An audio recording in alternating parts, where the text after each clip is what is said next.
It's another week of the In the Rough podcast. I think we're up to episode 18 now, and another busy week, obviously in a run-up to a big tournament, Quail Hollow, and obviously there's been news over the last couple of days of Golf Super League. So it's going to be some interesting topics this week, and obviously we will kick things straight off with the Super League, which is set to launch start of next year, and rumours are that they're going to pay up to about the 20 million mark guaranteed, but PJ are coming out and threatening to expel players. So it's not going to happen.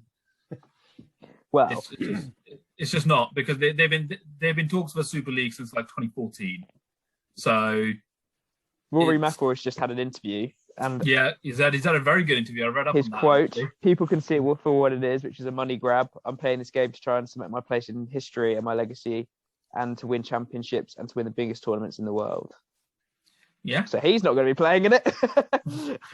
JT's not playing in it. Webb Simpson's already come out against it. I think quite a few of the top 20 players have already come out against it. This sort of thing predicates on the top players wanting to be a part of it, which is what the European Super League was, where all the top teams wanted to be a part of it initially. And although I wasn't the biggest fan of it, I didn't hate it as much as I would hate this, because that, I feel UEFA's corrupt enough that they probably needs a replacement. But PJ isn't corrupt like that. PJ has actually offered players good opportunity to progress. They've offered players to build their brand. And I think a lot of the top players that have come out for it have mentioned all of those things, that they've had all those opportunities to make that big money. Yeah. Well, I think the difference between this and the football one is the big clubs were the ones running it. It's not the top 10 players that have petitioned for this. I think that's the difference. But then also that's the question mark, saying, why did they think it would work without the backing of the big players? Surely that's your first port of call, no? Yeah. And when the Super League though for football. No, but the big teams were behind it. That's the problem, Tom. Yeah. But what I'm saying is, if they didn't consult the players, and the players all came out and said they don't want to do it, so you can't play the football. The players don't have a choice in football. It's different to golf. Well, they do. They can turn around and say, "I'm not going to play." No, they because can't. if the players don't play, they're who's contracted? For the players, you can just not rock up. Doesn't matter if you're contracted or not. You just void your contract then, don't you? But then who's going to pay your wages? Those players aren't going to. No other in football, no other club can afford to pay those players the wages they're on. In golf, they need the money. They're on 100 grand a week. Exactly, and then I'm pretty sure they'd like to stay on that for the most of their career. But in golf, you don't rock up to this Golf Super League. The PGA is still paying you. And with their new initiative and everything, they're going to pay you more if you're one of the popular players anyway. So it kind of completely invalidates this whole 20 million guaranteed thing, but it also kind of makes sense as to why the PGA announced this a couple of weeks back with the saying, "Oh, we're going to essentially pay our top players more." Yeah, but then would the players who aren't making guaranteed money prefer a system like that, where you do get guaranteed money every year on the PGA Tour? Are you going to tune in to watch those players? Well, no, but I'm just saying, does that not mean the PGA Tour should probably think about changing it for those players who are missing every other cut or something? Do they still get some sort of guaranteed? I think that's probably the way forward. Or something. I think that's probably the way forward. That in the long run for the PGA, that if you've got your PGA Tour card, you're entitled to a certain amount of money every year, regardless. Like, the NBA, most American sports have like a minimum contract. So I imagine the PGA heads in that direction to a certain extent. Yeah, I think I think the thing that they don't allude to is that 20 million guarantee will only be if a top player joins. Yeah. If somebody else not making a cut join, they're not going to get anything. It's not worth them joining versus the PGA. That's they why offered DJ 30 million apparently. If you're going after the top 10 fish, you might want to play it a bit more. Supposedly it's backed by Saudi Arabian princes and whatnot. So you'd imagine there's quite a bit of money floating around. Well, I can imagine the seniors going for it. You can imagine maybe like a Westwood or something who's in the latter stages of career. He could go get a big paycheck for 2 or 3 years. You can see that happening, and I guess you'd understand that. But you could, I guess, maybe supersede the PGA Champions Tour, but Well, no, the way it could work, the way you could see it feasibly working is if they got everyone who was outside of the top 15. So there'd barely be any players on the PGA Tour, and people are going to tune in for the novelty factor just to see what it's like. And then all they've got to do is get one or two of the top 15 and pay them 35, 40 million guaranteed instead. Yeah. And then suddenly... That's the way to work it. I think that's why I think, for the ESL that collapsed in soccer, or, soccer. For the Where are you from? Despicable. Jesus Christ. Can we have a Liverpool fan? Good God. But anyway, the point is, I do think they should have just stuck to their guns and bent, UEFA over the barrel, because UEFA is a corrupt organisation anyway. But move on, Siab. Move on. But the point being, that would have been the more clever tactic. But it just what annoys me a bit in all of these is that these supposedly super rich people haven't got the faintest idea as to how to go about marketing their stuff.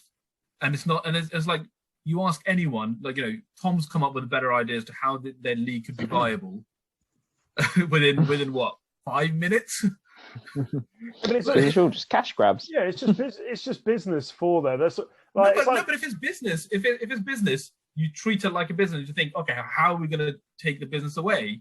It's just like these people think just because you can say you've got money that everything's magically going to fall into place. Yeah, but that's what they've had their whole life. Well, the problem is this is Saudi backed, so they're not going to run out of money. So at some point, someone's probably going to be tempted. I don't know. The oil's not going to last forever, Tom. And the football thing, like this, I read it was a good interview. It's basically that's all Americans run all their systems on franchises, basically, which is not how anywhere else does it. So they're trying to implement the franchise culture everywhere else, and it doesn't work. But that's the only way they could make this work, I feel, is that if they got all like half of the tour or more than half of the tour who weren't the big 15, 20 players and made their own tour, and then that's the only way. Make it easier to watch, make it more exciting somehow, I don't know, make it quicker, or I don't know, something completely different, and then they all play with, I don't know. Their playing partner has to choose their club or something. I don't know. That's a bit too novelty, but I do think, like, the whole streaming it on different platforms, making it easier, accessible, all of that stuff. That's what would have actually taken viewership off PGA, because PGA is so much better run than football in the sense that it offers players opportunities to build their brand. It's not as It's not as mired in, like, ownership in the way that European football is, or any other American sport, really. But the interesting thing about the viewing thing, there was Sky Golf was showing something the other week. They were saying, despite uptake in golf going up like 60-odd%, viewing in golf hasn't changed. And they were saying it's because there is an awful lot of golfers out there that don't enjoy watching it because of the length and time. Yeah. So that is why they're saying that's why the likes of Amazon and that aren't going in for it and aren't splashing the money, because there isn't demand for it as of yet. So I think that's the other scupper to it, isn't it? That as well. I think just the fact of in golf, because there's so much control of the players in terms of them picking and choosing which events they play, them having that freedom almost as well. You can't do it without the players' buy-in. So it just seemed a bit silly, and especially when a voice like Rory comes out, his opinion is normally very well considered. Well, he's head of the players thingy now, committee, isn't he? He's the first non-American head of that. People are going to listen to him in that sense. So I think I don't see it happening in 2022. I think, like you said, the thing is, I can see the odd player signing up for it, but there would never be enough for it to actually happen. Like, it's the same reason why, like, you fast back like 5-10 years when Oscar left Chelsea to go to the Chinese league. Everyone was like, that's crazy. But then he explained, I'm making $500,000 a week and I'm worried about my future for my family, but I'm securing it for 5 generations to go. There will be some players on the tour that would think like that rather than just playing golf. But that as well, that is guaranteed money, because this is you gambling your career on it. because the PGA has come out so strongly and said, "Oh, we're going to expel players who go after this." You go to that, and this doesn't happen. You've then lost everything. Whereas the Chinese Super the League, expulsion's only for the season, though. either way, you know, Chance your luck. Maybe get 20 million, and if not, qualify next year. You'll be back. Who cares? But anyway, we'll move on. Yeah, just chance it. Go get 30 million, and then come back next year. Doesn't matter. You made your money. Yeah. Well, anyway, we'll see how that plays out. But I think it's only going to go one way. But who knows? But then this weekend, obviously, had the Valspar tournament, and Sam Burns rallied extremely well in the last couple of days, which kind of is slowly getting him into contention for the Ryder Cup qualification. But a very good performance against quite a strong field as well. Yeah. But it's been fairly close. Next one, right? I think what is he's been like top 3 or something for like 4 tournaments this year or something. So nice to see someone else in the mix other than one of the normal names. That's the second win of the season, though, isn't it? So is it? No, it's not. No, it's not. It's the first one. It's his first. It's his first win. He was in the lead for like did he flunk 66 holes or something and then fluffed it? Was that at Pebble Beach, was it? No. The one Max Genesis. Oh, yeah, it was, wasn't it? Yeah. No, I remember. But interesting that he's outside the Ryder Cup qualifications, even with a win at the moment. The Ryder Cup is looking good. Don't say that, because it would be a disappointment now. You spoiled already. But I was going to say, in other news, obviously, you've seen Poulter's sons obviously started to caddy for him as well, which obviously, as we discussed the other week, it kind of shows the diminishing probably value that's put in caddying because of all the advancements everywhere else. Do you think that is the case? I think it shows he doesn't really care about his caddy. I know it's quite nice to have your son on the bag and have that moment and whatever, but you can't really be taking it as seriously as you probably. I mean, do you think that's because he's in his 40s now? He knows he's at the tail end of his career.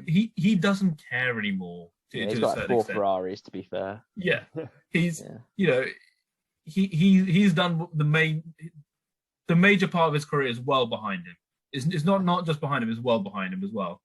You know, he's probably looking forward to what he's going to be doing post playing career. So why not have your son on there? Does he make the Ryder Cup team though? He's a Ryder Cup legend. Potentially, yeah. Simply because of in match play, you don't really mess with him. Yeah, I think he has to. Surely, he has to. But that's the thing of he's also experienced enough that the caddy is probably less of a factor for him than for someone starting out. Yeah, that's true. Yeah, it's not as big effect, is it? Yeah. There you go. But it also, obviously, Tom, you can probably explain a bit more, but obviously there's been the exemptions this week for Michael Visaxi. Is that the guy that qualified on the Monday rounds? Yeah. It's the guy so because he cried, he's got an exemption for one of the other tournaments. He's just going for the 40 mil bonus, isn't he? Yeah. He showed a human touch, that's all. And I think that's what people want to see. People appreciated the story. They're related to it. Yeah, but does that make him more deserving of it than someone else just because he went a little bit viral? Well, yes, according to the PGA. No, but you would argue that he went viral. It's Charles. Yes, it's Charles Schwab. But the fact is, PGA is doing the whole, the marketing thing where you get more money for marketing. So him going viral definitely makes him more deserving of money in their eyes. And Charles Schwab as well. It's like I said, it's a human story and people relate to it. And so I've actually seen the video of Charles. I didn't know the guy still was around. Yeah, ringing him. And obviously Did you cry? Did you? Did it get you emotional? I didn't cry, but it just shows the fact of you put yourself out there. Put himself out there. What? I don't know how relatable it is. Constantly trying to qualify for 6 years, and who's that relatable to, Siad? I just feel people think that about relate that to other elements in their life, where they constantly try to get like a promotion for many years, and they finally get it, and then they get that breakthrough. Or it makes people still think that they can achieve it in their life. Yeah, no, not it might not necessarily be golf, but I think especially in America, it's the whole American dream, isn't it? That you work towards something and you finally make it happen and all of that. Yeah. Jazz. No, we'll go with that. But then, well, that moves us swiftly on, obviously, to... One thing I will say, Go on. He shouldn't have shaved his beard. He's shaving his beard. He shouldn't have done that. Oh, Yeah. Oh, okay. Anyway, now you can. I'm glad you stopped me to tell us that. Yeah. No. But we'll move on to our predictions. Sehab went for Answer, who obviously very respectable 5th place. I went for Matt Comer, who's came 6th. Tom went for JT. Where did JT come? 13th or something. Okay, just missed. To be fair, he did have like 4 really easy missed putts. I would have put him inside top 4. Yeah. Oh well, again On another miss by me, whiffing again. So at least it's points. That's true. Yeah. So 1 sultry point. But yeah, so scores and doors after on 9th week of predictions is Sehab 43, myself on 36, and Tom on 17. But could all change with a win. Well, you need a few wins, Tom, but could all change. Hey, it's a long season. We've got 3 other majors where there's double points. Oh, there is. Are we doing that? We're doing that for all of them. Yeah. Of course we are.